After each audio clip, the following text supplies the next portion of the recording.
Outlet Liquor is your place to buy a case. Stock prices available every day at Outlet Liquor. You never have to wait for a sale. The more you buy, the more you save. Only at Outlet Liquor. What's your outlet?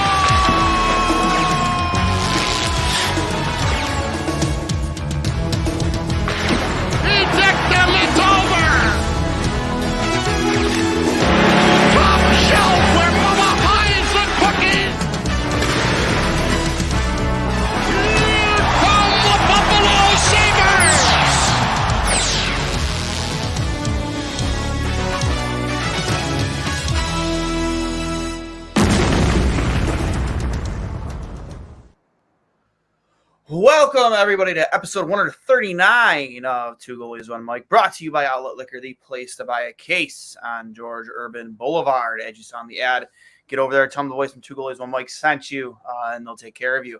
I am joined by Connor Hurls, my normal co-host, and returning after a brief hiatus, Ryan Drury from the Instigator podcast. How's it going, bud?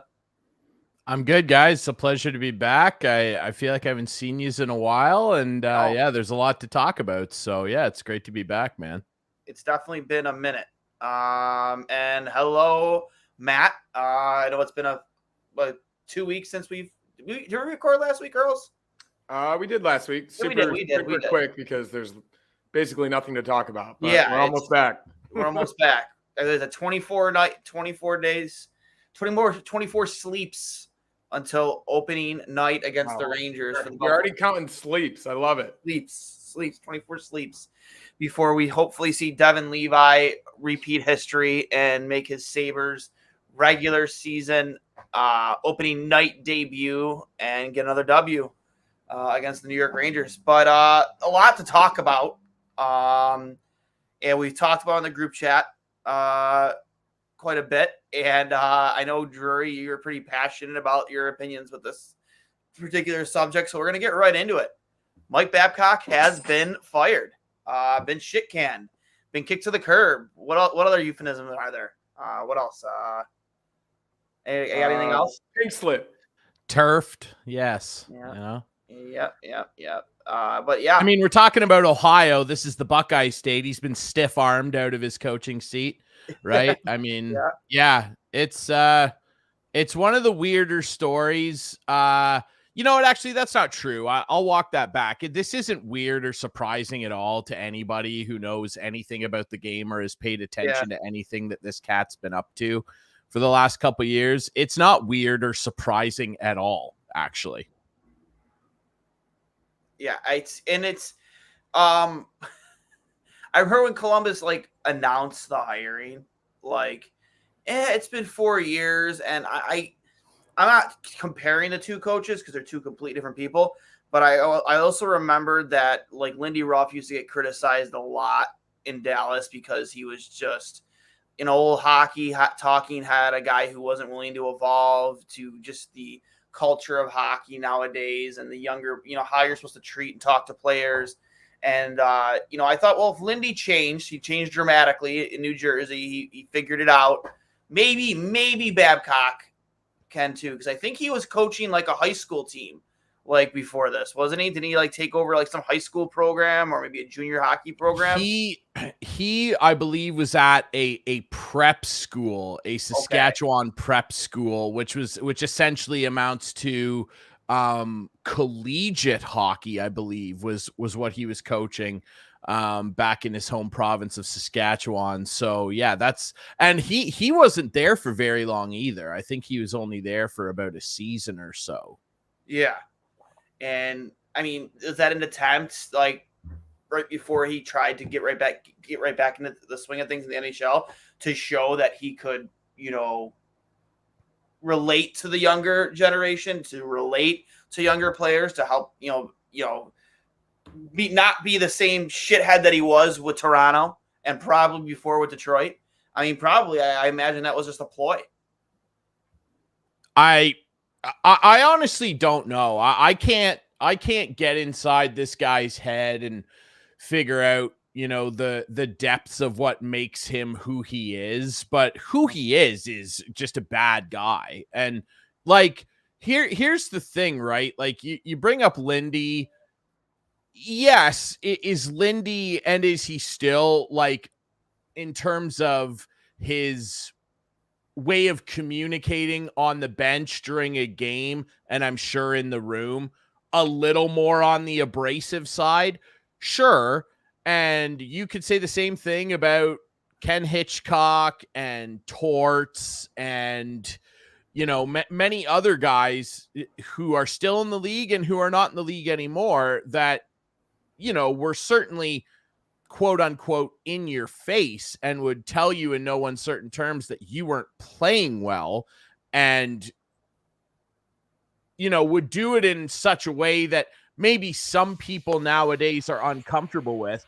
I still have a lot of time for intense coaching. Like it doesn't bother me. Like, we've all had coaches like that.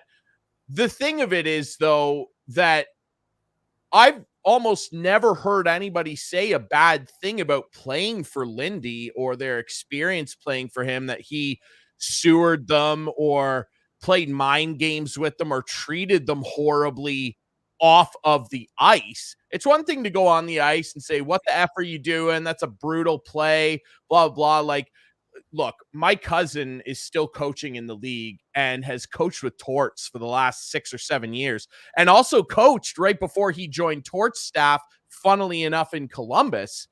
They're in Philly together now. Brad coached under Hitchcock in St. Louis and has nothing but great things to say about the way those guys treated the players outside of the work environment. Like, yes, on the ice, Ryan Reeves always tells that funny story about him and Hitchcock and how he grabbed Hitch's tie on the bench and he, like, gave it right back to him. And, but the thing with guys like Torts is afterwards, if they blasted you on the bench, they would pull you aside. And this is direct from my cousin who coaches with this guy, and Hitchcock too. They would pull you aside after if they felt like they really went at you that night and say, listen, I just feel like you can give us more. You're an important player to us. We need you to raise your level. We need you. And this team needs you. Like, they would go out of their way afterward, where people don't see that on the camera, and make guys still feel like, hey, you're part of this team and we need you and we know you can play here. And that's why maybe I got a little out of line. Where this guy, no one is coming to, like, who has rushed to this guy's defense over the last week since this story broke? Literally nobody. Like, have you seen anybody, like, being like, oh, this is blown out of proportion and I had a great time playing for Mike? Not one guy has put their neck out there to be like, oh yeah, really good dude. I said this on my show. I really feel, because he resigned, right? But the writing was on the wall. Like, they wanted him out. He did that essentially for tax purposes and to bank his retirement fund further, as if he didn't do that enough already with the Leafs. This guy, you almost never hear hockey play. I love the game. Hockey players are some of the most vanilla athletes when it comes to sound bites or saying anything that has more substance than we got to get pucks in deep. Yeah. Like, 95% of what you hear are the most. Look at the amount of guys that have lined up over the last week to absolutely lambaste this guy. You never hear anybody in the game saying these things about people. Very rarely. Like, the only other guy I can think of recently is Bill Peters. And it's embarrassing that he's coaching in the CHL, by the way. Yep. I just think that he got what he deserved, and I just don't have time for it anymore. Like, the amount of bad stuff this guy has done to people, and we can dig into it because I can think of about 50 examples, is atrocious. And we just don't need this in the game anymore. Like, again, I'm fine with abrasive coaches who hold guys to task. It's an intense sport. You're going to get an FU every now and again. You're going to get a what the F are you doing? I have no problem with guys being intense and demanding the same of their players, but there has to be, you have to marry that with a heavy layer of respect, because you can't treat people like this. And the stuff he's done to people and the way that he has abused his power over the years is just unacceptable to me. And I mean, go down the line from his time in Anaheim, where Steve Ruchin couldn't stand this guy, a very respected dude, helped them on that 03 Cup run where Jaguar was brilliant, couldn't stand him. The young guys were afraid of him. Like, it's one thing to be intimidated by your coach and want to be in line and stuff, but when you're like afraid of a guy, I just don't, have time for that. And right on through Detroit, where he did abhorrent things to many people, but most notably, of course, the Johan Franzen story, which everyone is familiar with. When a guy like Henrik Zetterberg, who's one of the quietest dudes ever, and I said this on our show as well, you often see sometimes European players will go home and do an interview. It gets translated poorly. Like that's not really what I said. Zetterberg, after he retired, did an interview at home in Sweden, and they were talking about that 08 Cup team. Mm-hmm. And he said, and then someone asked him to clarify the statement to make sure it's what he said, and he stood by it. He said, "We won that Stanley Cup in spite of Mike Babcock." Yeah. And I feel we would have won it if anyone else was coaching, because we were that good and we were that together. Yeah, the team was stacked. It was stacked. It was such a great team. And he said, we basically banded together against him, and then the stuff that he did to Johan Franzen, who was a good player, a Red Wings player who remained unidentified. They were anonymous when they put this out, said when that whole story broke, I think the quote went something like, Mike Babcock made it his mission to eviscerate Johan Franzen's humanity. Jesus. What a quote! Like, how did he get a job after that? Like, a very well-liked dude, Johan Franzen. Yeah. And he ruined this guy's life. Like, for a while. I hope he's doing well, man.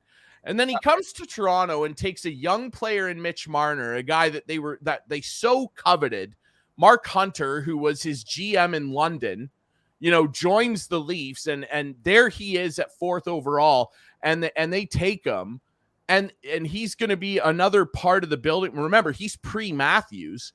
He's going to be another key piece of this Leafs rebuild. And he pulls that greasy stunt with him where he makes him write down who he thinks are his 3 least hardest working teammates. And he reads it in front of everybody. Like, why would you do that? What I like this, the tactics he uses, it makes no sense to me. I'm like, what do you think is happening here, Mike, where somehow you doing this makes this situation better? Like, all it's ever been about is him having power and feeling like I'm the most important person in the room. And I say this with all due respect to coaches everywhere in every sport. I have a lot of respect for them. I obviously, my cousin works in the league. I'm thankful for that. You are never the most important person in the room. And I don't care. Go down the line. Scotty Bowman, Vic Lombardi, Jose Mourinho, who I love, any of them, Bill Belichick. You're not the most important person in the room. No one has gone to a sporting event and said, I can't wait to see Bill Belichick put a headset on and coach live. Nobody. You are not the most important person in the room. No. And the problem with Mike Babcock is, for years now, he has been he has been allowed and he's been enabled by organizations to feel like he's the most important person in the room. Rewind 7 years. Everybody was like going on plane watch apps to see where he was flying from Detroit. He almost landed in your city. Yeah, and then he was real close. He was real close to being our head coach. Well, if you believe the rumors, he basically had a handshake deal with old Terry there, and then the Leafs came calling and he shafted them and said, "No, I'm going to go to Toronto." I think he just used Buffalo as leverage to up the deal with Toronto. Yeah, of course he did. He uses everything as leverage for Mike Babcock, and that's my problem. I fucking love how fucking fired up Drury is. Right? I hate this guy. I hate this guy. Him and Terry Pegula would have gotten along real well. Yeah. Look, I just can't stand somebody who really at the end of the day, is a farce to the game because they disrespect the game, and no one's bigger than the game. And he thinks he is. And man, the guy couldn't make it to training camp. And I firmly believe this. I really do. And all the quotes have been redug up on July 1st when John Davidson at the press conference said, and I respect John Davidson. He said, we talked to a lot of Hall of Fame worthy people about Mike, about this decision, blah, blah. I'm like, well, did you miss all the Hall of Fame people that can't stand the guy and would have told you to kick rocks if you asked, should we hire this guy? Go down the line. Chris Chelios, Mike Modano, greasy stuff he did to these guys. What he did in Modano. Dude, he did Modano so dirty. 6 games left in the season. Detroit's already in the playoffs. He's 3 shy of 1,500. He went to Detroit that year to play 1 year at home. He's a Michigan kid and wanted to play for the Red Wings to end his career. And Mike Babcock couldn't find him a spot on the fourth line, one of the greatest American players ever. Before Patrick Kane, some would say the greatest. Mike Modano, I believe he's third all time in American points? Phil Housley, Pat, and I think him. It's so greasy. He did it to Jason Spezza. Spezza, who's, maybe a borderline Hall of Fame guy. Spezza comes home to Toronto, can't wait to play for the Maple Leafs. And he scratched them for their home opener. Why? This guy thinks constantly he's the smartest guy in the room and he's the most important he's God's gift to coaching, and he's not. So I am tired of it, and I really strongly feel like Jarmo Kekalainen should have been fired. I really do. And I don't like calling for people's jobs. But it is part of this, universe that we cover in sports. People are hired to be fired, and everyone understands that. I really do feel with conviction that Jarmo Kekalainen should have also resigned. I agree. This was a terrible decision from the start.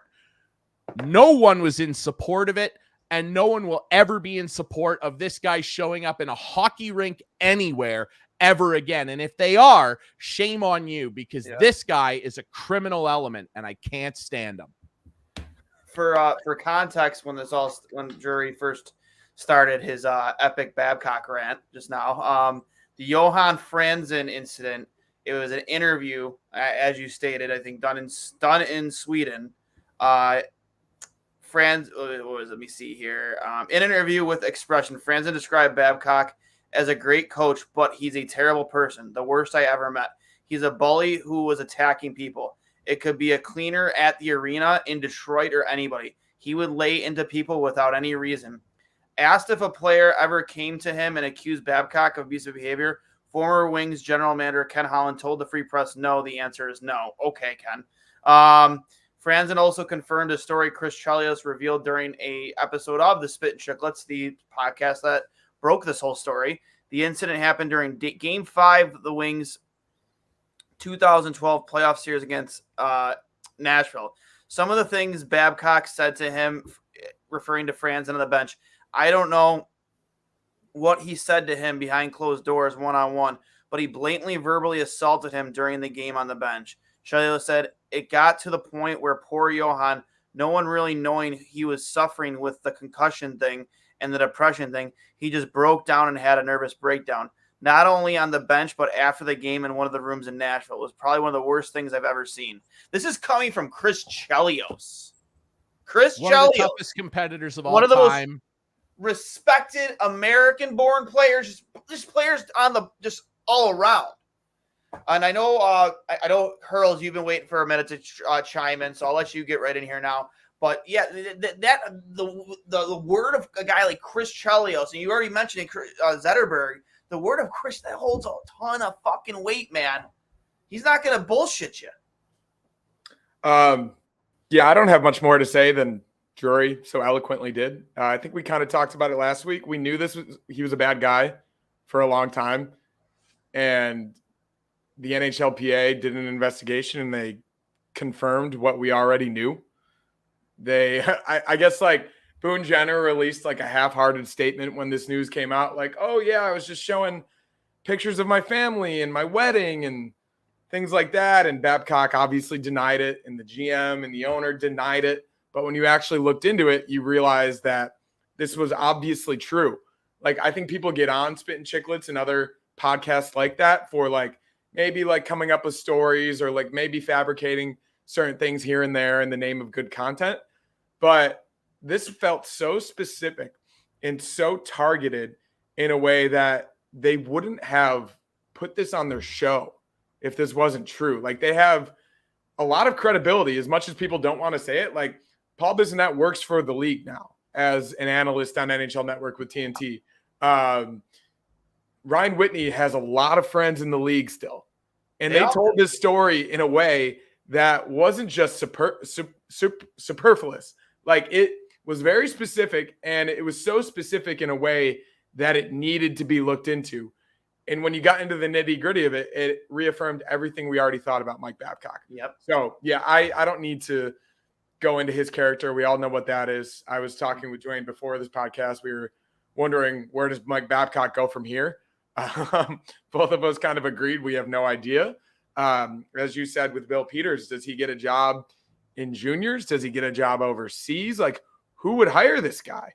Like, he's 60 years old. It's not like he doesn't have a lot of life left. So I'll be really interested to see. Hopefully we just don't hear from him ever again, and he just kind of like quietly fades into the background. Yes. Yeah, and I'm sure he might, because like that's what happens when you get blacklisted. Not to completely change the subject, but I am going to change the subject. There is a crazy hockey trade rumor that has involving the Sabres that has come out of nowhere in the past 30 minutes. There's this guy on Twitter that I follow. He does Sabres GIFs. He does a lot of Sabres content. Ben Mathewson. He retweeted a guy named Renaud Lavoie. He's a reporter for Renaud Lavoie. Yep. He went on a podcast talking about how the Ducks are fed up with Trevor Zegras. Potentially something to be about his attitude. They just want to break down their current rebuild. And he says, I heard there's a team looking that way, and it's the Buffalo Sabres. The Sabres have to make the playoffs this season, and you solve your problem by bringing in Zegras. Ben Matheson, is that B-M-A-T-H? Mathewson, yeah. I didn't get that. So Could you try? He translated it from French. And I don't know how much smoke there is to this fire, but if the Sabres are involved in any trade rumors related to Trevor Zegras, I'm going to lose my shit. If you add Trevor Zegras to this Sabres lineup, that is the most fun hockey right now. That is the most fun hockey team of the past 10 years. You put Trevor Zegras with Dylan Cousins, the guy he played against in the World Juniors. You put him on the first line even. You put him on the first power play unit. It's hard to go from Mike Babcock to talking about a guy like Trevor Zegras, but I see it here. Renaud, who's a great journalist. He works up here for TVA Sports in Quebec, primarily doing Canadiens and Senators coverage, and he's also an NHL Network analyst. They bring him on all the time to talk about those teams. He has an article up on the TVA Sports Twitter feed here about it. And there's Zegras pictured. Yeah, that would be very interesting. And also, shame on Anaheim. Look, again, I don't know Trevor Zegras personally, obviously. I only know what I see on the ice. He seems like a fun kid. And this, again, just on first impressions, feels like a team with an old school guy in Pat Verbeek running the show, and I got a lot of time for the little ball of hate.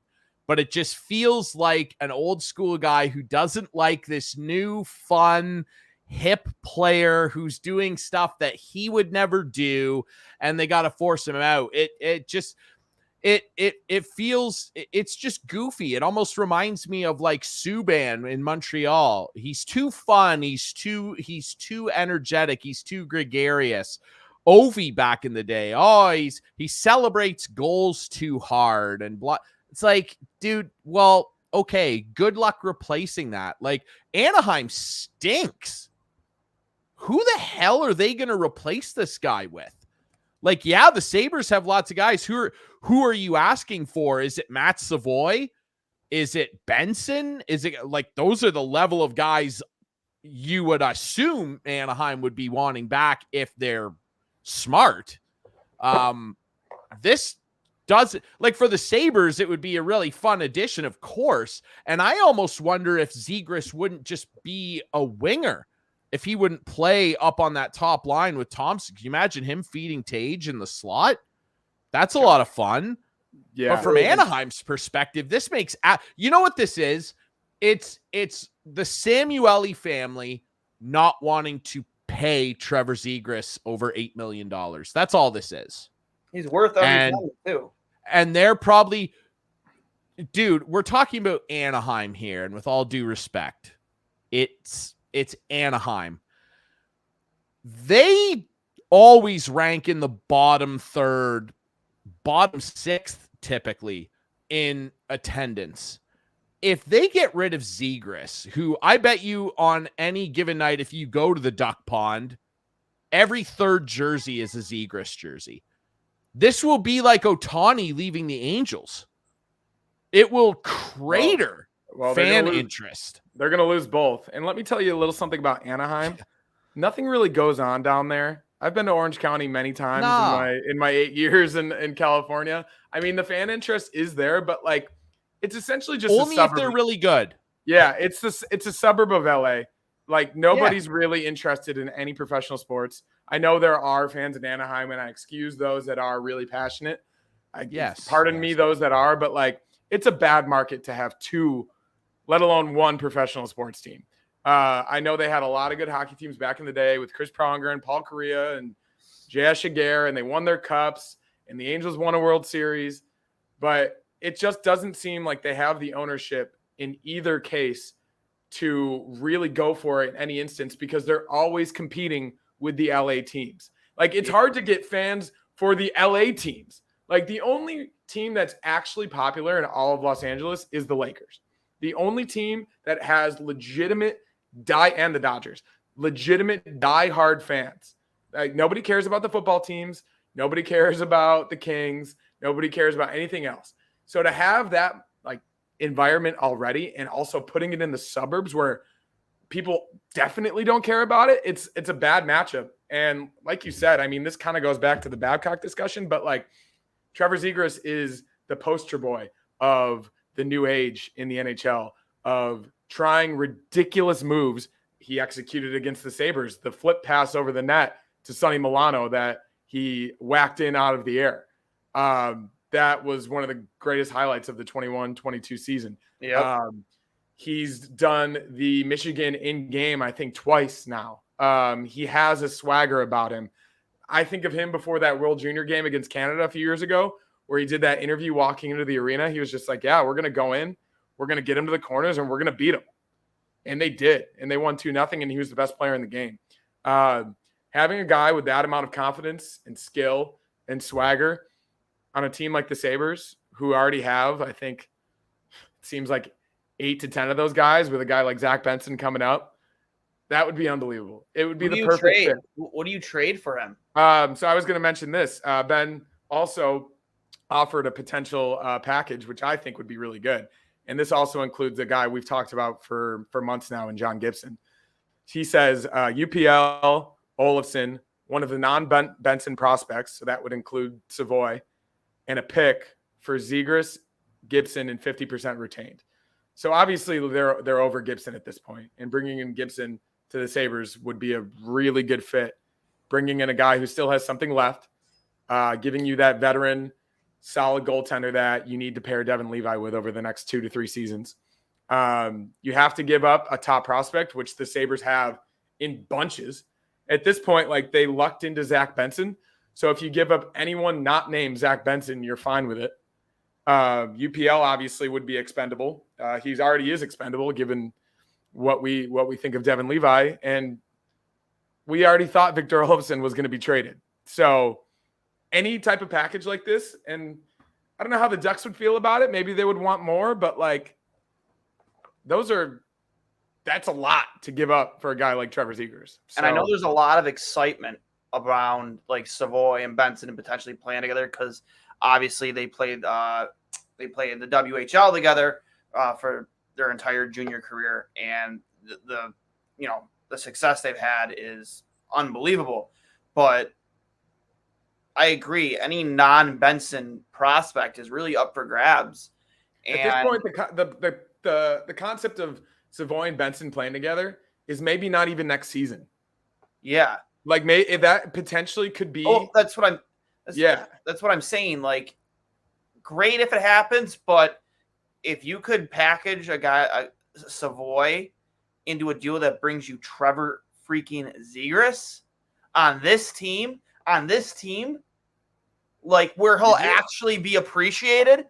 Yeah, like, I hope that there's actually smoke to this fire. Like, I hope Kevin Adams is being aggressive in the way he's thinking about the future of this team. If you could bring in a legitimate superstar right now to add to this lineup, especially with Jack Quinn out for the first possibly 5 months. That was my next point, is you're going to be without Quinn for the first couple months. You're Olofsson, who you didn't even want to be on the team.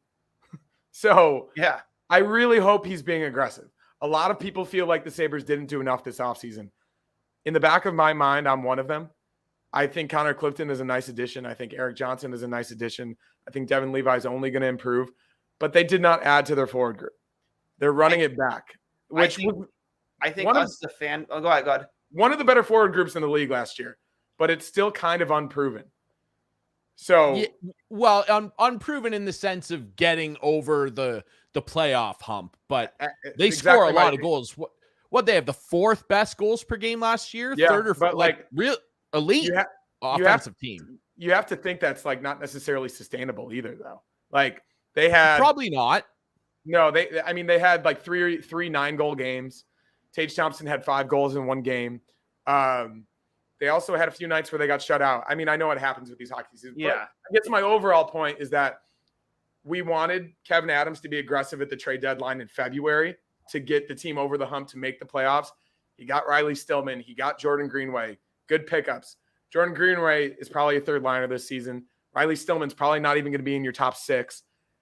I want him to think aggressively in a way that uses years and years and years of suffering that has resulted in them building this prospect pipeline that they now have the luxury of having into getting a guy like this, a 21-year-old stud that could change the face of your franchise for years to come.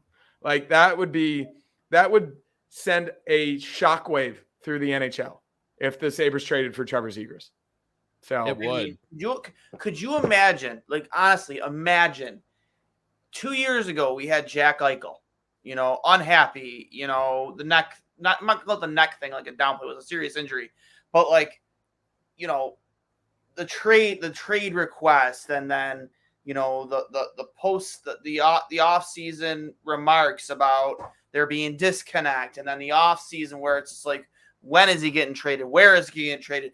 The god awful just back and forth with Rangers fans for seemingly months. A billboard in downtown Buffalo off the 190 that some dickhead Ranger fans paid for that said aren't trade requests like a pain in the neck, and it was like a a caricature of Jack Eichel with his froey hair. Like, it was on the 190 in Buffalo, and we had to drive past it every day for 2 weeks. Like, all this shit. Could you imagine going from that nonsense, and in 2 years, you have a perennial potential 50-goal scorer in Tage Thompson? You have these guys like Dylan Cousins who are coming to their own to be, potential 40-goal scorers, 80-point guys. Alex Tuck showing he's a true leader and can be a captain of this team. Darling really finally developing into a Norris candidate level defenseman. Owen Power coming into his own potentially to have a huge breakout year. And now you're going to add Trevor Zegras to this from where we were 2 years ago to now. This is insane. So I'm getting a tiny bit of pushback on calling him a superstar, namely from my friends who sent this to me. He's 21 years old. So while he may not be I think Dylan Cousins is a more complete player than Trevor Zegras, he can only get better, right? Especially if you put him in a situation that's not the Anaheim Ducks. Correct. You put him on a line potentially with Alex Tuck and Tage Thompson, or you put him with Dylan Cousins, eventually Zach Benson. This kid's only going to improve.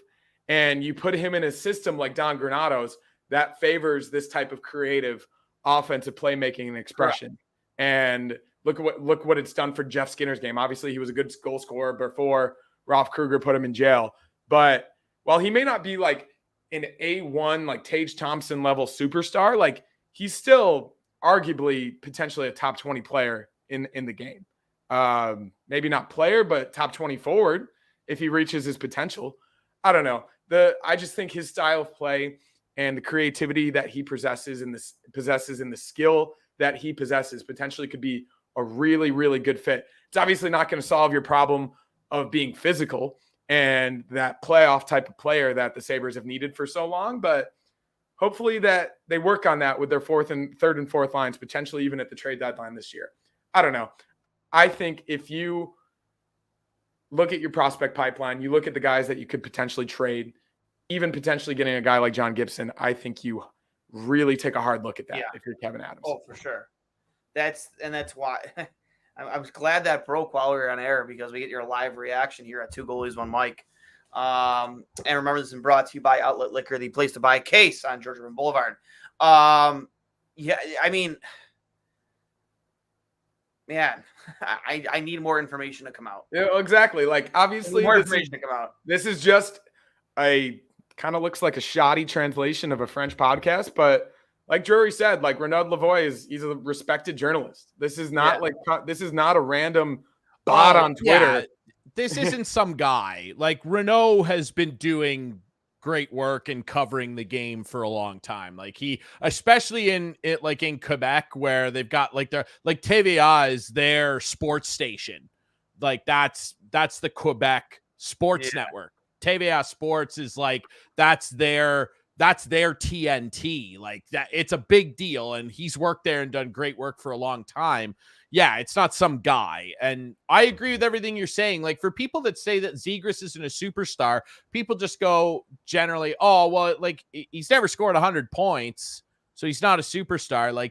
He is, though. And when you look at Anaheim, he is the core and the face of their franchise right now. And the skill level he has, even on that power play, he has rare vision and rare hands. He's done it at every level where he can make incredible jaw-dropping plays. And, again, this just kind of feels like old man yelling at the cloud syndrome, where people are oh, yeah, he does the Michigan, but it's, Torts was goofing on him, I think, in his rookie year. Oh, yeah, it's goofy. You can't win with guys like this. I don't have time for that argument, really, when it comes to dudes like him, because they said that about my favorite player ever for years. And it's just not true. The game is a team game, and this guy adds value to whatever roster he's on because of his skill set. And listen, with all due respect to the guys he's been playing with down there, it's not exactly he's had a bunch of guys to help him out. Yes, they got a lot of prospects on the way, but not currently playing with him. Like it's been him and a lot of dudes, so, you can be the most skilled guy and pass the puck. If guys aren't cashing it in and you're not playing with players that are at your caliber of being able to think the game like him, because he's a rare talent. Like he thinks the game in such a different way and approaches playing the game in such a different way that if you can't keep up with that, it's not going to lend to him putting up 95 points.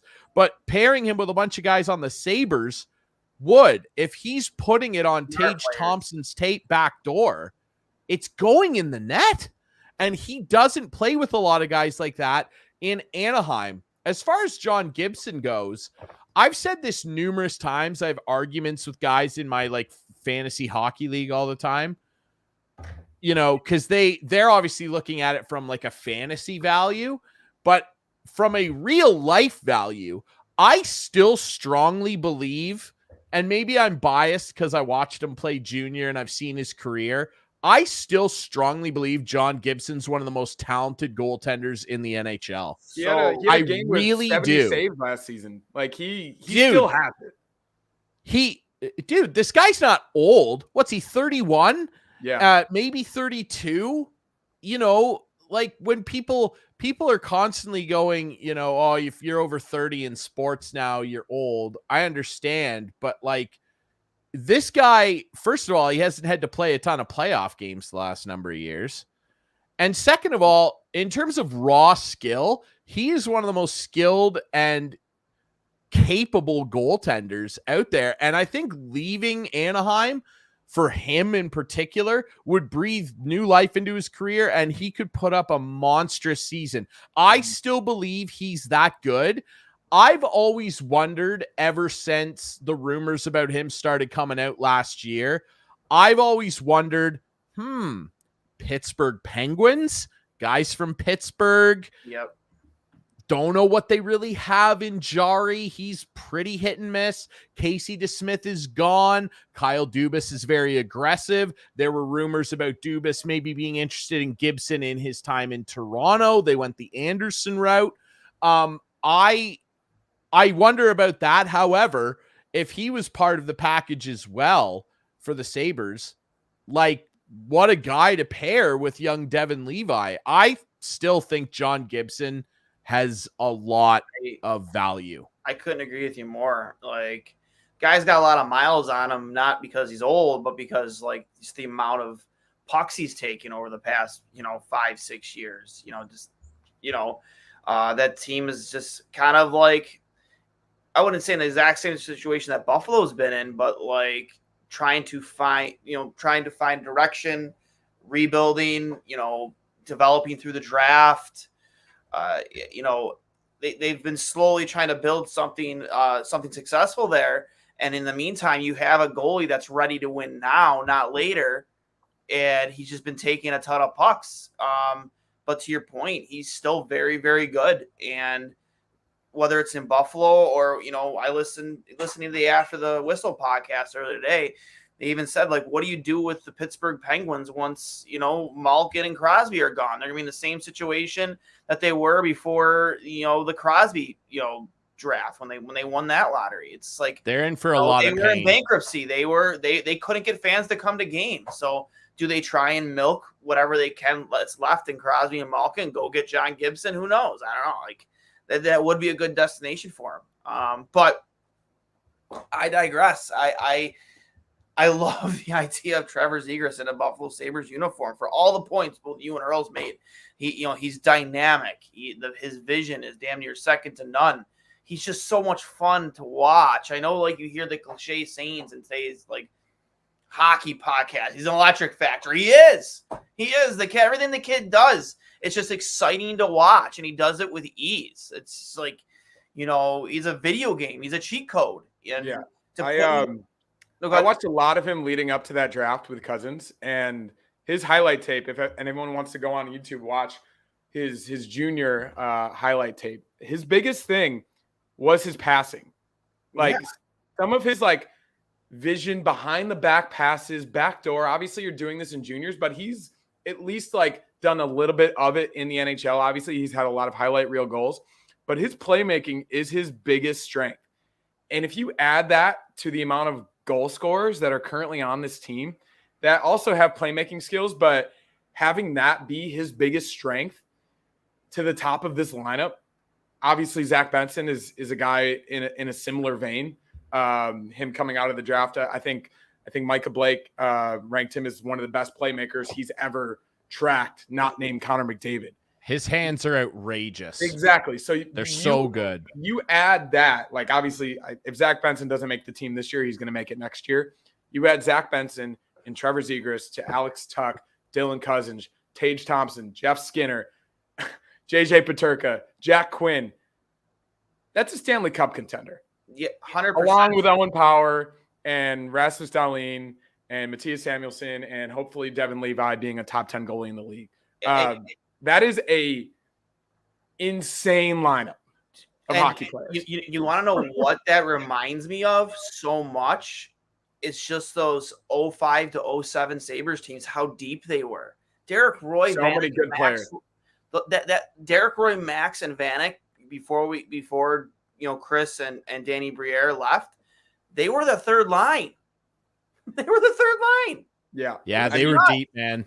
Like Quinn and Peterka would be on the third line. That's how deep this team is going to be, and they're first and second round picks.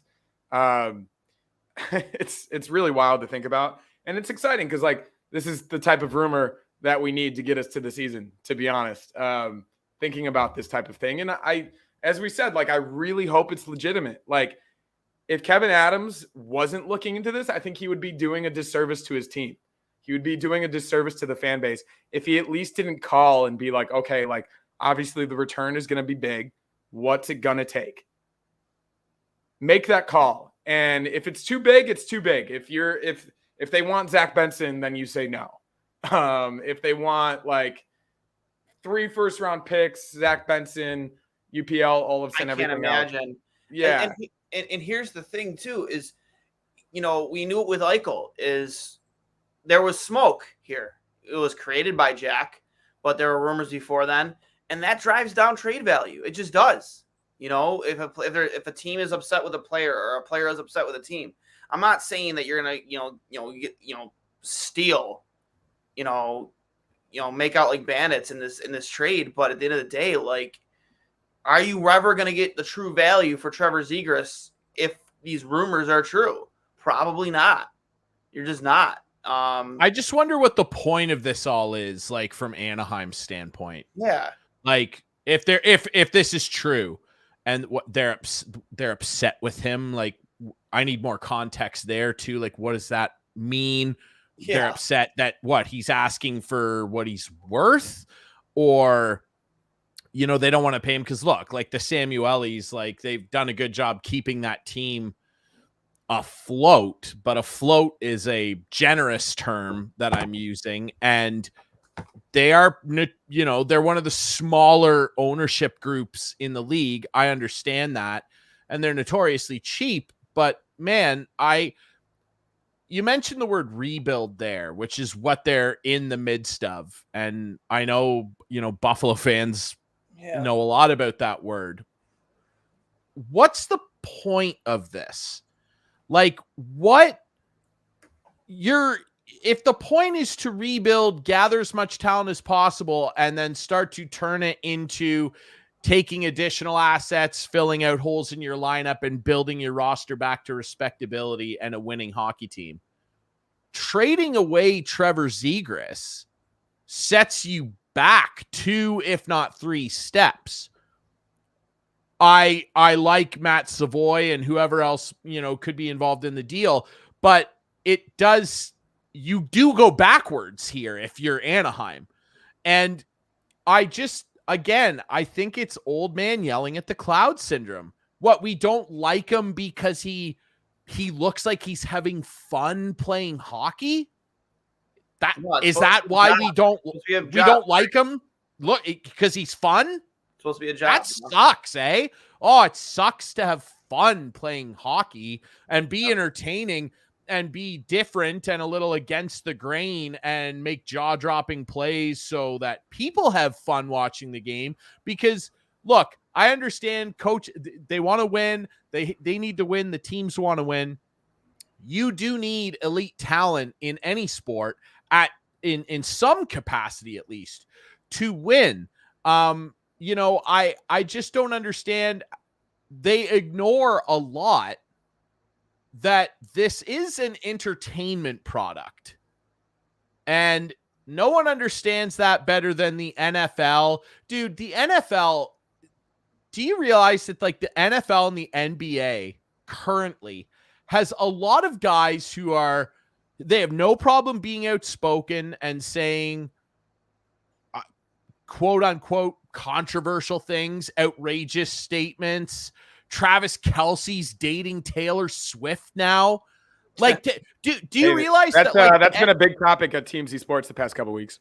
Dude, Travis Kelce, a guy that a lot of people who don't watch sports have probably never heard of, are hearing his name constantly. And the NFL benefits from that. Because Swifties, and I am a Swiftie, I like Taylor. Not the country stuff. I'm not country Swiftie.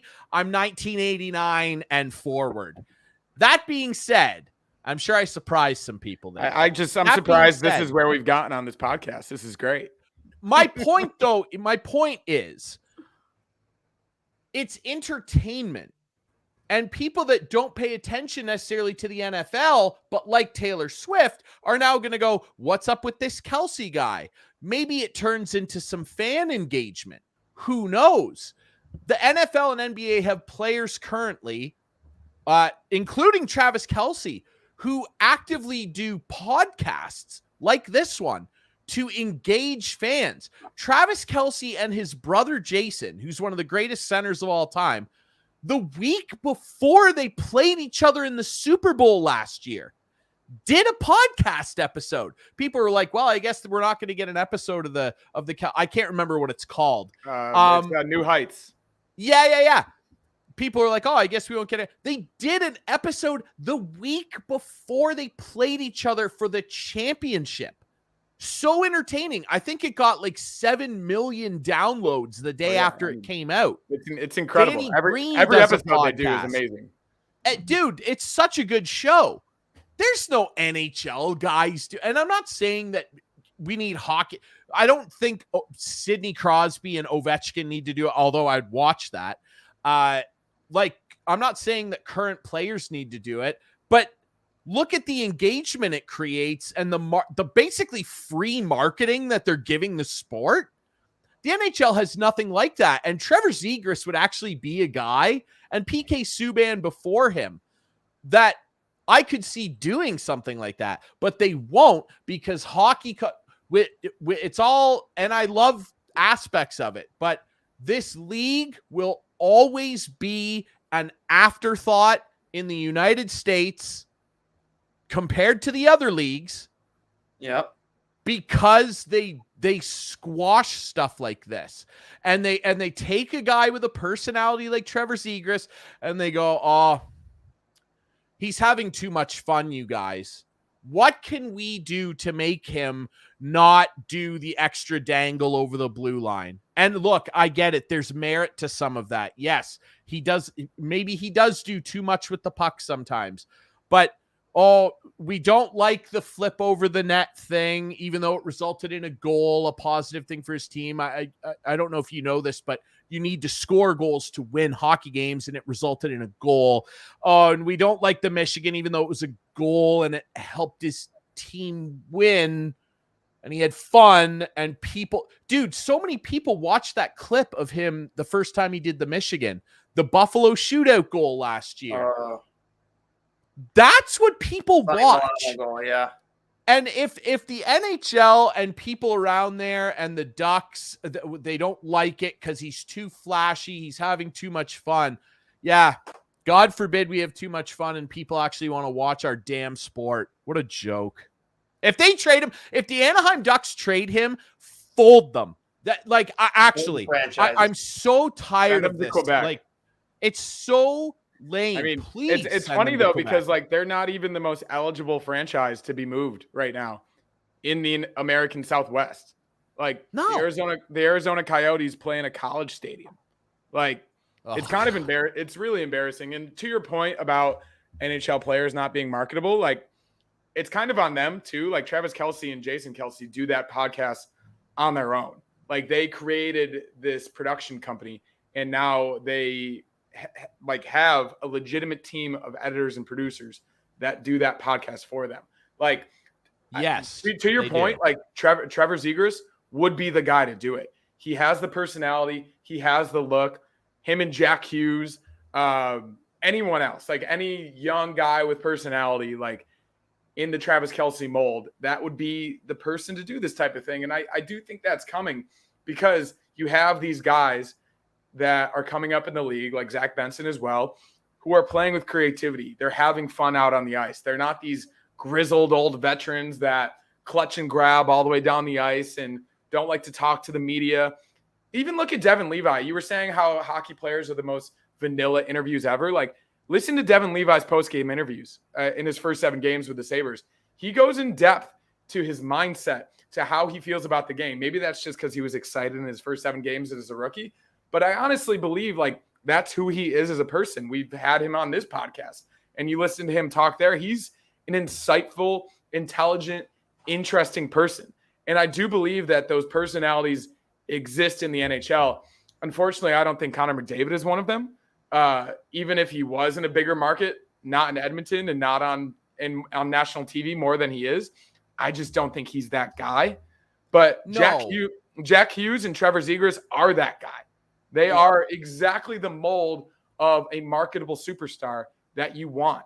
But they won't let them. That's the problem. Like the Kelce stuff and all that, they allow those dudes, and Danny Green, and there are a few other guys in the NBA that have podcasts too. LeBron's been on a bunch. I think LeBron has a podcast. He's got like 17 shows.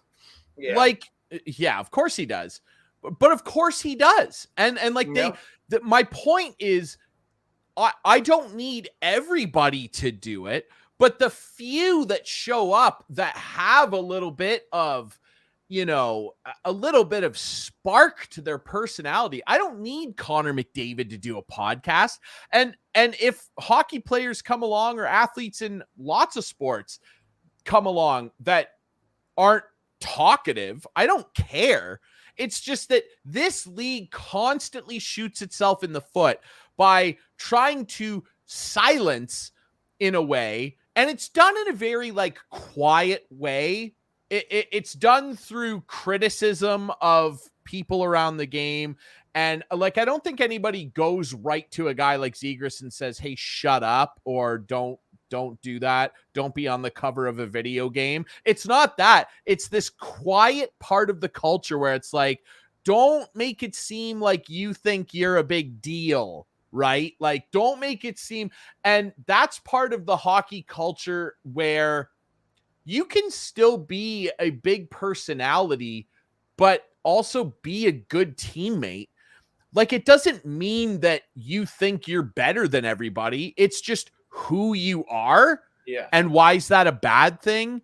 And why is it a bad thing that people want to gravitate toward that energy and buy your jersey and, buy a ticket package to come watch you play? And like not everybody has to do it. It's just that there are some guys out there who could, like last year, EA Sports NHL, which is one of the worst made video games on planet Earth right now. They need so much help. They put him on the cover. If I was working for like the Ducks PR or EA or something, or the league, I would have been like, you know what we should do? We should take Trevor Zegras around to different places and have him play fans in NHL and live stream it on Twitch. Would make sense. Guys, I don't think I'm the smartest person in the world. I really don't. I'm not Mike Babcock, but I just came up with that out of my ass.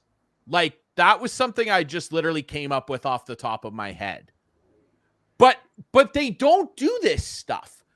The NHL is so weird. And they've got dinosaurs running it. People that are completely fine with the way it is. And they get old Gare Bear. He constantly comes out and is like, we're trying to raise the profile of the league. We're trying to raise the profile of the league. Well, so hitch on to some of these guys and do it. Because you're not being forward thinking. You're not having guys do stuff that would be interesting. The only reason that guys like Devin Levi ever do it and people go, oh, that's neat, is because they're goalies. We're willing to let the goalies be goofy because the goalies are different humans, right? We'll let them. That's why so many analysts are former goalies. Jamie Noodles McLennan, Marty Biron, because they're interesing dudes. Dwayne Steinel, right? This is why this is such a good podcast. We're so insightful. It's a bunch of goalies and some guy from Canada. But like, I just don't understand it. Like, they're like, they have little brother syndrome, but then they don't do anything to tangibly change it and make people want to engage with the game. They'll do weird stuff. Like, do you guys remember a couple years ago, this feels like it was a decade ago, when like they randomly announced that that league was partnering with Green Day?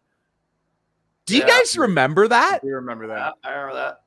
And like Green Day played, I swear to God, it was in Anaheim because they're from Orange County.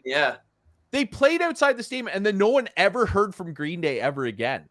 It was like, what was that? It's really bizarre. Like, and I mean, to your point about Gary Bettman, he doesn't care. He's a loser, dude. In the same vein as Mike Babcock, Gary Bettman does not give a shit about the NHL. He's paid not to. Exactly. So here's about the owners, and that's it. And the owners want to make money. They're He's all a lawyer. old. Like, look at our owner and the allegations against him right now, which are probably true. Terry, you might have to drill another well now. Exactly. I mean, I do believe he wants to win. I do believe he cares about this team. But as you mentioned, there are a lot of dinosaurs. And to your point, though, like, I do believe a guy like Trevor Zegras could just start his own podcast. Like, I like if he got traded to the Sabres, I think the Sabres are forward thinking of enough now with Kevin Adams and Don Granato at the helm, with this young, exciting culture, that if he went to them and said, like, I want to do this like once or twice a month on my YouTube channel, live stream it on my Twitter and my Instagram, have players visiting from other cities, talk about life on the road. Like, look at what Spittin' Chicklets is. It's two former NHL players, and it's so popular. Obviously, they have the Barstool brand behind them, but like, it is two former players who played in the league, and look at the intel they get. Look at the stories that they have. And it's because the players, when we'll go back to the Babcock thing for a second. The players trust them because they were players, and they're more they know the culture more recently than these dinosaurs that we keep talking about. Like, they also treat people well. Biz was on Agent Provocateur, I think it was today or maybe yesterday, with Ellen Walsh and Adam Wild. Sorry.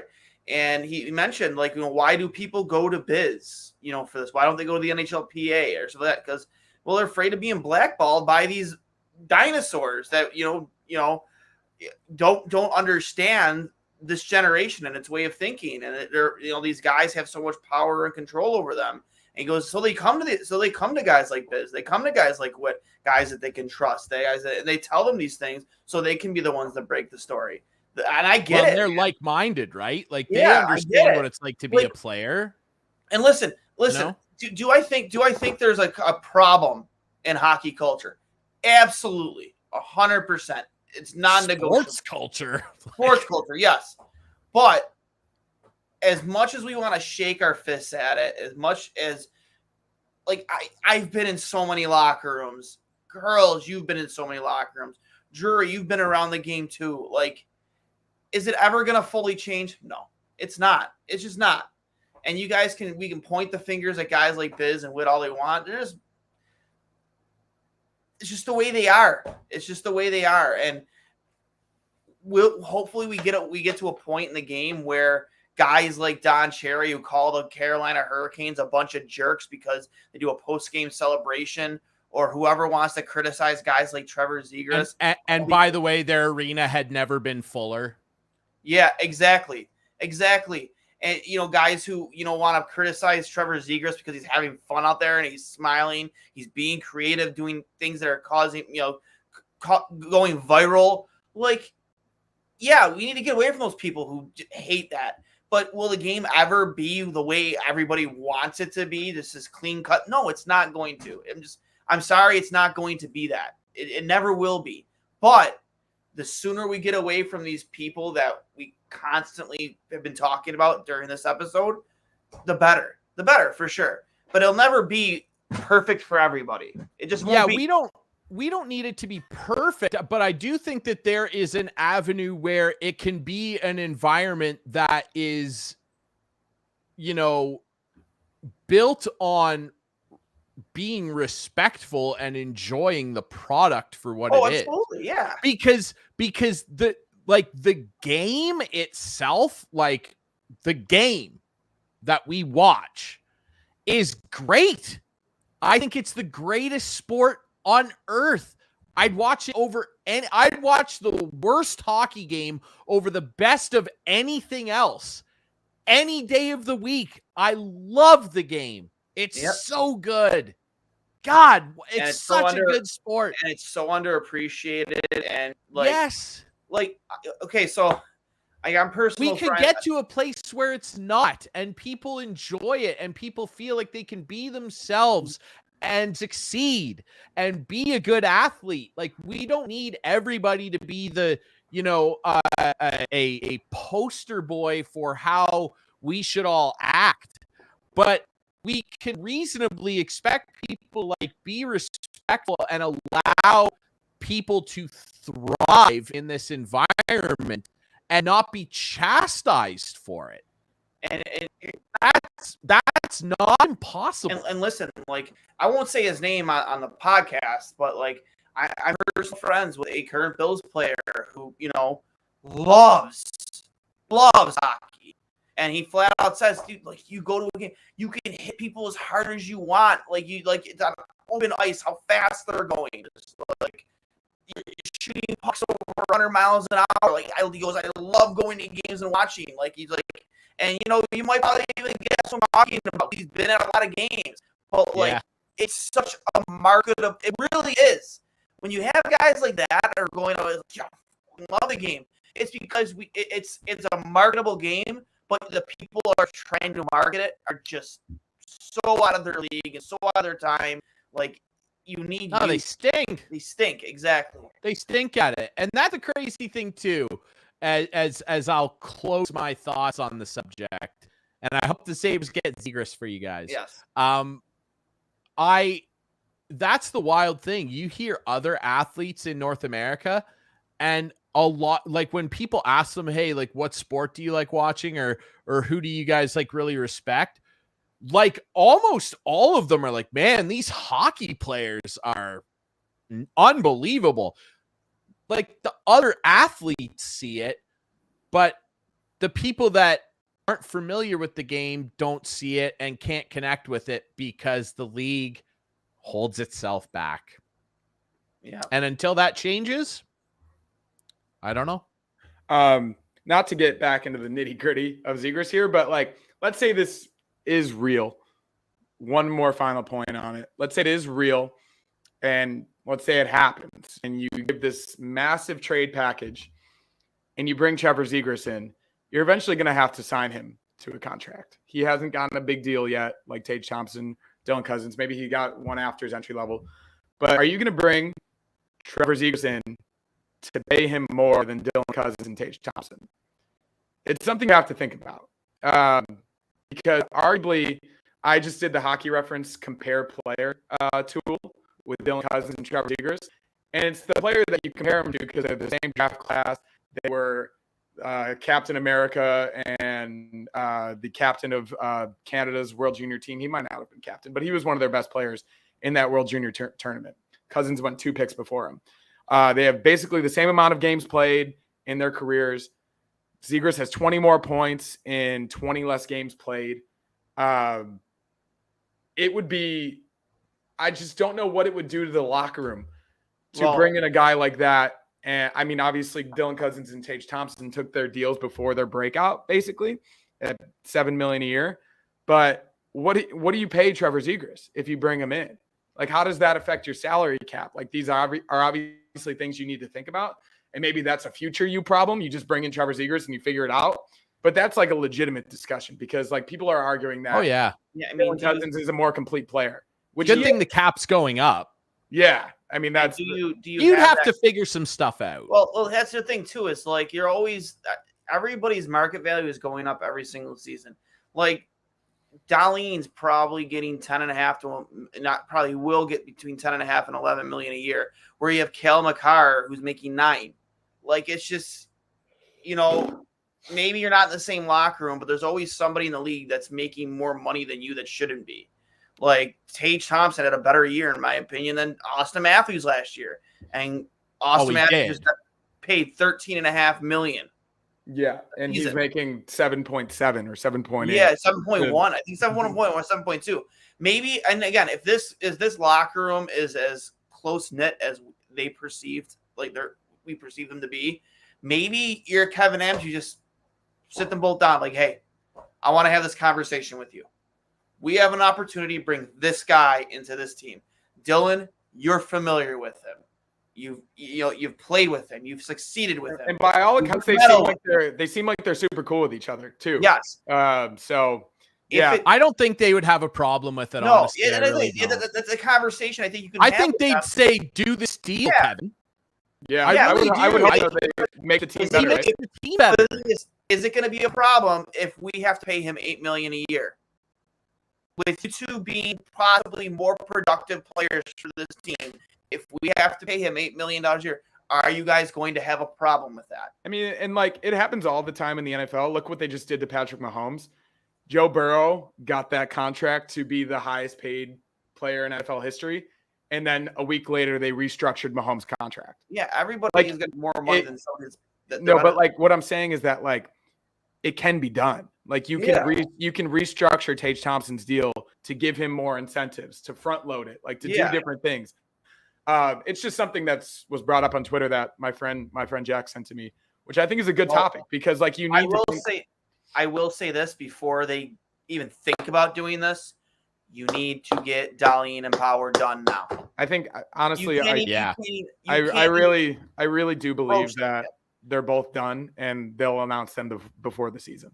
I really do. I hope and so. like they wouldn't be able to restructure his deal now, but when he comes up again, they would obviously, say like, because the NHL has fully guaranteed contracts, which is, one of the few good things they have over the NFL, is that, that money's guaranteed. It's locked in. But when he comes up again, because he's still young, like that's when you go, hey, maybe we build this type of incentive in, we front load you some money, whatever it is, like you said, when his next deal comes up. Because that's the thing, like Ray Ferraro, always said it best, whenever he's been on his podcast or on Overdrive. I love Ray. I think he's one of the best. When you sign your deal, you're happy with it then. So don't get all angry when the market changes, especially if you sign a big, long deal and, and then another guy gets a little more than you. You liked your deal when you signed it. Yeah. You've got a great opportunity to earn a lot of money if you're these guys, right? And change your life. It's a really good point. Also, if I'm Tage Thompson and I make 7.5 and Trevor comes in, makes our team better, fits in, gels well, helps us win a bunch of games, maybe a cup, and he makes 9, say, I don't give a rat's ass. I'm cashing 7.1 on July 1st. Especially in Buffalo, New York. So yeah, dude, like, come on. Who cares? I just imagine. Could you? I tend to agree. I know, Drew. You've never been here, but Connor, Hurls, you imagine Trevor Zegras down on Chippewa like rec room on a Saturday night, 2 o'clock in the morning. That dude would clean up. I'm just telling you that every aspect of this is just so fun. Like even know, like dude. people are I'm kind of live reacting to this because this happened while we were on air. I'm live reacting to all of Sabres Twitter, like going through every single possibility of this. And they're saying like, well, if you bring in Trevor Zegras, yeah, like you're not addressing your main concern with your hockey team right now, which is goal prevention. Well, they kind of did that this offseason by bringing Connor Clifton. Obviously, Eric Johnson's just kind of here for stability right now, but they're going to do that hopefully at the trade deadline and next offseason as well. They're absolutely going to do that.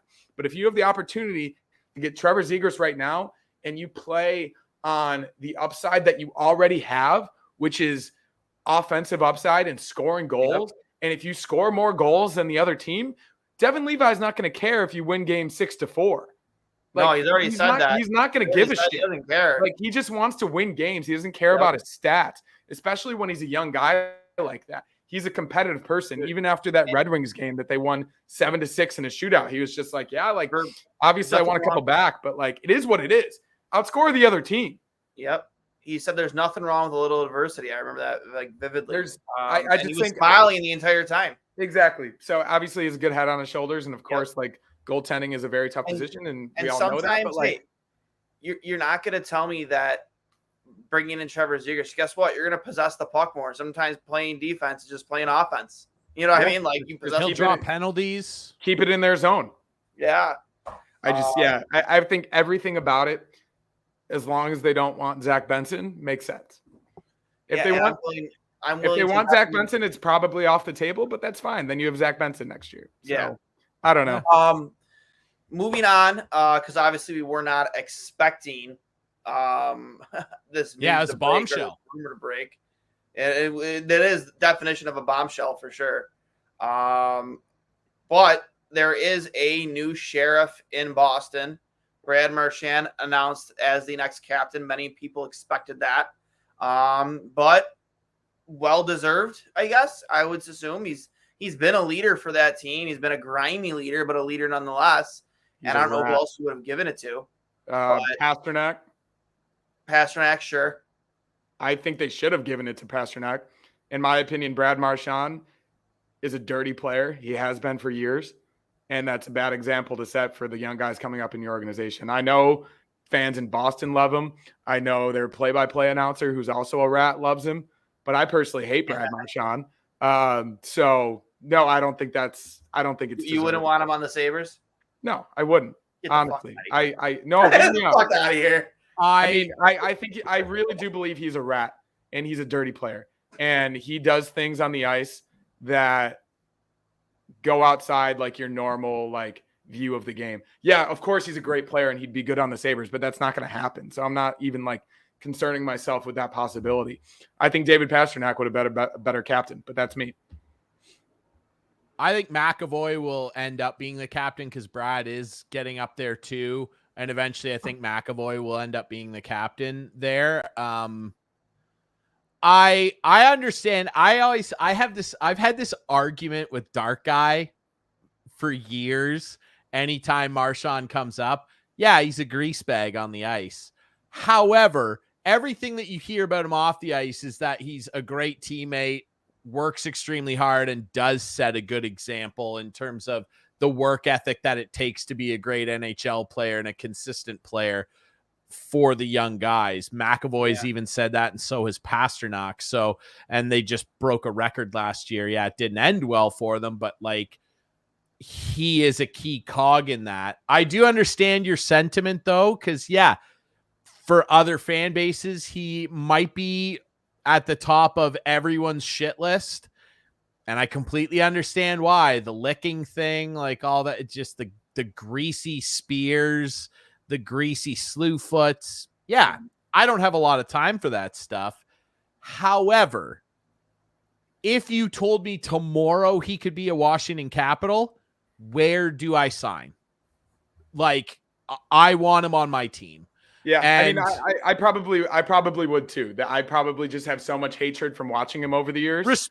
I understand. Yeah. I completely respect where you're coming from. I guess I'm coming at this from a perspective of a guy who has a guy that plays for his favorite team that a lot of people kicked around and said should be kicked out of the league because he hits people too hard. Tom Wilson. And hey, Tom deserved every suspension he got, except the most recent one, which funnily enough was against the Boston Bruins. That was a joke suspension. Agreed. Who'd he hit? Brandon Carlo, I want to say.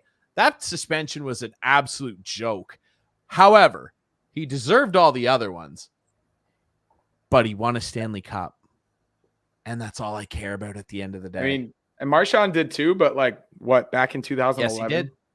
Yes, and he was a third line player on that team. No one even back then thought he was going to turn into this. Yeah, for sure. But I saw this coming from a mile away. I like your point about McAvoy too. Like a guy, like how many more years is Marchand going to be there? 2, 3? Yeah, we'll see where his career goes. And I think the Bruins are an interesting discussion this year. Like, I don't think their lineup is particularly scary this season. Obviously, they have really good defense. On the wing it is, but really good goaltending still. But, like, they're not last season's team. That's for sure. They're going to be good Who's still. playing center? Yeah. Who's Pavel playing Zacha's center for these guys? Pavel Zacha's your first line center? Yep. So I don't know. We don't have to dive too deep into the Bruins because I feel like that could go on forever. But yeah, I agree with you though. Not a fan of Brad Marchand at all. Not many people are, but again, the old saying, you hate to play against him, you hate his existence, but you'd love to have him on your team.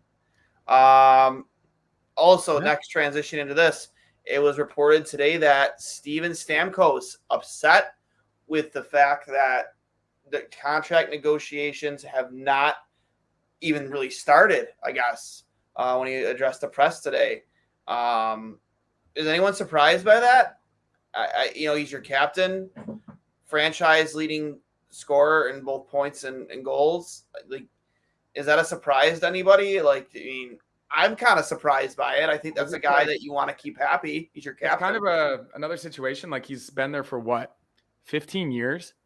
Like, I'm getting old enough to remember, like, when he got drafted, which obviously you guys have too. I remember. I think he was with the Sarnia Sting. Like, I remember like him as like one of the like post Crosby like big prospects, and he's had an unbelievable career. Obviously 2 cups, but Sarnia's retiring his number. They retired his number last year. Like, I don't know. Tampa Bay also just feels like another team this season that like, where do they go from here? It's a lot of older guys, and that's why I'm really encouraged by the Sabres, especially the next 2 seasons, is that like they're finally hitting a window where every other team in their division, even the Leafs, even like probably not the Panthers, but like a lot of teams in that division are getting much older. Yeah, and they're missing their window, or they're coming out of their window. Obviously, Tampa was in it and they won 2 cups, but like, does Stamkos think now that maybe it's time to move on somewhere else and try to make one more run at it? Because I don't think the Lightning are going to do it anytime soon. Maybe they could this season, one last hurrah, but I don't know, man. I'm not too surprised by it, to be honest. Maybe he thinks it's time to link up with a bunch of younger guys, maybe the Buffalo Sabres. I don't know. Let's just link them to the Buffalo Sabres at this point. Everybody come to Buffalo. Yeah, why not at this point? It's the hot, exciting team. The only thing that I'm surprised by is that like we're looking at this situation with him, because you think about the whole Toronto saga, because he was supposed to be the hometown kid coming home with the Leafs pajamas on before Tavares. Remember that was a year prior. He was, and they made a big pitch. Like he almost came to Toronto and stayed down there for 8-5. And Tavares got 11 from them a year later in Toronto. And he stayed down there. I'm surprised they've let it get here with him, because he is such an icon there and such a central piece to scored 60 goals. Man, I think that this is almost borderline disrespectful. Like, if you're going to do this type of stuff to Stamkos, I don't know, man. Yeah, I really feel like the good vibes in Tampa could be ending. Because if he goes, like if he were to leave, like you're essentially in sell mode, and like let's do a retool here. Because Braden Point's still young enough. You still have some young pieces there. Sorelli's young enough. Like you could still keep those guys around. But if Stamkos goes, like within the next couple of years, you're probably seeing Kucherov go. You're probably maybe seeing Hedman go. Like that's what happens. Like the first big domino falls and suddenly you're like, well, now what do we do? You can't replace that guy. Like, especially in terms of relevance to the franchise. He'll have his number retired there one day too. Vasilevsky's not even 30 yet. This takes me kind of back to like what went down with Vinny Lecavalier. Yep. Now, of course, that came after a horrible injury where he screwed his ankle up and was never the same after. But Stamkos had a lot of injuries he's had to come back from and done so admirably. Yeah, this is a very similar situation to Lecavalier. And if Stamkos left, boy, I still think that guy's got plenty to offer a team who's contending. Guy can absolutely rip it. One of the best goal scorers of his generation for sure. I agree. I back when he was with Sarnia, I remember he had the highlight, pull the stick behind both legs and go top cheese with it. I used to practice that in roller hockey when I could. He's the best player that's ever played for that franchise by absolutely. And they've had Martin St. Louis and Vincent Lecavalier. You know what I mean? Like, I meant Sarnia, but also yes, also Tampa. With Tampa, yes, I think he is the best. You could, Marty won a Hart, and a cup. Brad Richards, I still think he is the best. Yes, but there are other guys involved in that conversation. I'd hear an argument about Vasilevsky, maybe even Hedman, but I more meant with Sarnia. Like he's the best player that's ever put on a Sting jersey. And deservedly got his number retired. Yep. So, I am myself surprised. I remember, feels like yesterday we thought for 24 hours he was going to be a Buffalo Sabre. Like it was a real thing. As much as it was with Babcock, we thought like Steven Stamkos was going to be a Buffalo Sabre. I think it might have been the same offseason even. I can't remember, but if he's available. And I mean, the Zegras thing doesn't work out, and they're trying to retool and rebuild, and that's not going to cost the Kings ransom. I'd love to see Steven Stamkos in a goat head jersey.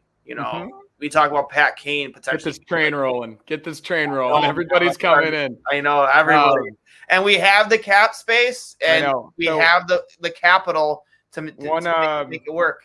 One last point on Zegras, as I'm continuing to look at things.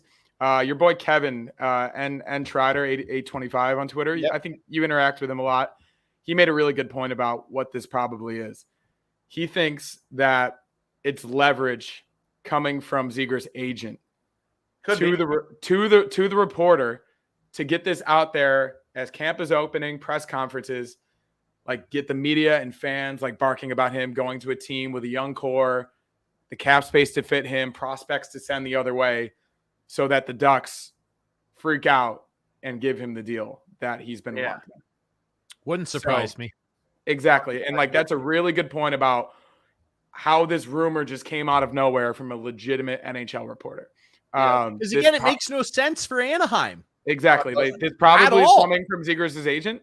But if that sparks Kevin Adams to be like, there's a thought there. If you don't want him, you come? Would you come? Yeah, here? if you don't want him, hey, like Anaheim, like Pat Verbeek, like let's talk. Like if you aren't willing to give him this deal, and there's currently some like friction, like we can fit him. We'd love to have this guy. I don't know. Who knows if there's any legitimate feedback? Honestly, if it makes Kevin pick up the phone and make a phone call, I'm all for it. Let's see what it takes. Because really, 100%. Realistically, outside of the obvious in our pipeline, I mean, I don't think Devin Levi's in that conversation anymore. He's a full-time NHLer. Zach Benson's the only guy in the system for me. Which is crazy because they drafted him 3 months ago. I know. He's the only guy for me. It's like he's the best prospect in the best prospect pool in the NHL. Yep. And they fell to him at 13. And they have so much behind him, though. Like so much to bargain with. It's nuts. It's really Noah Austin, Rosine, Savoy. We have some defense. Ryan Johnson even. Johnson. Of course, Benson isn't a sure thing, but the fact that his projection level and the fact that he fell to the Sabres where he did is really remarkable. We talked about it on this show, right after they drafted him. I'd be all for it. Just wrapping up things here. Obviously, went a little bit longer than we initially expected it, just because the Zegras deal. One thing I kind of want to start getting into, because we do touch on it every once in a while. Maybe starting a new segment, calling it the Beer League Beat. We all play Beer League. I mean, I don't know if you do, Jury, but I did. Yeah. I haven't put skates on in like 4 years, dude. My knee is a disaster. I'm not an athlete anymore, dude. No. I was barely an athlete. I mean, I'd love to talk some of I'll play Beer League. I play into a couple different leagues. Hurls. I know are you guys back playing yet? Or yeah. New season's just started. New season, a lot of animosity still. Or you guys got a chip on your shoulder? So the team, I can catch Jury up really quick. In the playoffs last season, we beat a team in the first round. And then after the game, they went through our box scores and found out that one of our guys didn't play the minimum 5 games in the regular season to be eligible for the playoffs. And they snitched on us to the league, and the league forced us to forfeit our playoff game, and they moved on. So it was a really, really wild circumstance. I texted their captain because I know the guy really well, kind of lambasted him, obviously called him a coward. That team changed their name this season. They were so embarrassed about what they did that they couldn't go by the same name anymore. So they have a new name, new jerseys. It's all the same guys. We haven't played them yet, and I'm really looking forward. I already told my team that we're not shaking hands with them after the game. We're just going straight off the ice. Love it. It's a legitimate controversy that we're 0-2 to begin the season. We're all kind of rattled by what happened. I've never heard of anything like that ever happening in any recreational league ever. They legitimately did hours and hours of research to find out that one guy that played in the playoff game didn't have one game necessary. They went full Clark Kent. And it's pretty crazy. I can't believe they did it, but they did it. And the guy tried to justify it somehow, and it was just you're an embarrassment. Nothing too crazy has happened since. But I think we play them in a few weeks, so I will report back once we do. I can't wait. That's so greasy. It's really lame. It's so lame. And that's what I said to him. I was like, do you guys want to move on this way? You're going to lose next round. We beat you guys fair and square, and then they ended up losing next round. And I texted them after the game. I was like, I hope that was worth it. I hope the entire league knows about it now too, and every single player from every team knows what they did, and they're getting chirped relentlessly. Guys left the team because of it. It was a whole thing. Dude, I remember growing up just in high school, there used to be message boards back before social media. The Western New York high school hockey message boards used to get fucking brutal. I remember that. I remember that. I was on there frequently. Oh yeah, dude. It was brutal, but my season hasn't started yet. Got a whole lot of new faces coming in. Lost some guys we weren't expecting to lose, for sure. We lost one guy that's been a lifer that we thought we was going to be moving to Arizona, of all places. Maybe he can play for the Coyotes. Yeah, maybe. He might be. Arizona State. But a whole lot of new faces, small handful I've never seen play before, so we'll see how this goes. I have one guy who played in the USPHL. I've seen him play, but he's bringing 2 of his buddies, and he swears by them. The last time this happened, though, I'll call him out too. Nick Serto, a friend of mine, he swore by his buddy Eddie. He's like, "Oh, if you want Dan, you need Eddie, or no, if you want Eddie, you need Dan. You got to bring them both. They're a package deal." I'm like, "Okay." And then Eddie steps on the ice and he falls twice in his first 10 seconds. And not somebody played a joke on it, put tape on his skates, he just couldn't skate. And I'm like, this is a joke. Is same Eddie? Is this a different guy? Nope, the guy just couldn't skate. And I love him to death, but Nicky definitely pumped his tires up quite a bit. So, but was he a good room guy? Like, did he bring beers and stuff? Because I was great best skater because my knee's a gong show. But when you are clearly not one of the top players, you gotta supply the boy. It's beer league, I would typically bring an extra 12 Krispies so that everybody, was having a good time. You gotta ingratiate yourself to the boys, And honestly, I'm probably exaggerating. He wasn't a bad player. He wasn't a bad player at all. Eddie was not a bad player. It was just he was built up to be way up here, and he was like, yeah, you can't do that in beer league. Just say, he's a good dude, played hockey. Yeah, you built guy. him up. You built him up to be a superstar. Like he was better than you, Nick, and then he gets on the ice, and he didn't fall twice, but you could tell he wasn't what he was built up to be. And I'm just like, oh, man, that's why I don't like going by guys' words anymore. But I'm doing that again here. I'm going on good faith. It's oh yeah, he's an athlete. He's jacked. He's this, that. It's okay, we'll see what happens. But no, good guy. He wasn't a bad hockey player, but he was built up to be something a lot more. And it was what it was. So yeah, again, just like you, Hurls, I'll report back. But so this is a segment I like to start because I think we all play beer league at some point, right? We all end up there, whether you play or you're a forward professional or you're like us, just washed up has-beens that don't want to put the yearbook away. So, any final thoughts? I hope Trevor Zegras is a member of the Buffalo Sabres. I agree. That's all I have to say at the end of this podcast. How about you, Jerry? Any final thoughts? No, I'm just excited for the season to start. And I'm excited to get back in the broadcast booth this year. I think my Guelph Storm are going to challenge for one of the top seeds in the West. It should be a really fun year. We got a couple of really great players on the team coming back this year that are some of the best talents in the OHL. So I'm excited to just get the season underway and then watch some NHL hockey. It's going to be a great year, and I'm looking forward to it. Mm-hmm. So I'm excited to watch junior hockey as well, man. If anybody of you gets a chance to watch the Guelph Storm or listen to the Guelph Storm, Ryan is their play-by-play guy. Does a phenomenal job when we had our episode here about RJ. He mentioned he used to and still rips RJ off constantly. So if he can even be 10% of what RJ is, you're gonna get a great play-by-play guy. So that being said, I got nothing other than, again, I hope these rumors about Trevor Zegras are in fact true. Would be phenomenal, in my opinion, for the game, because I think he'd be much more appreciated and valued in a market like Buffalo, whereas, as Hurls mentioned before, in a market at Anaheim where, hockey just isn't going to be the first, second, third, fourth, or fifth sport when you have the LA Kings already there and you have the San Jose Sharks in California. I don't know.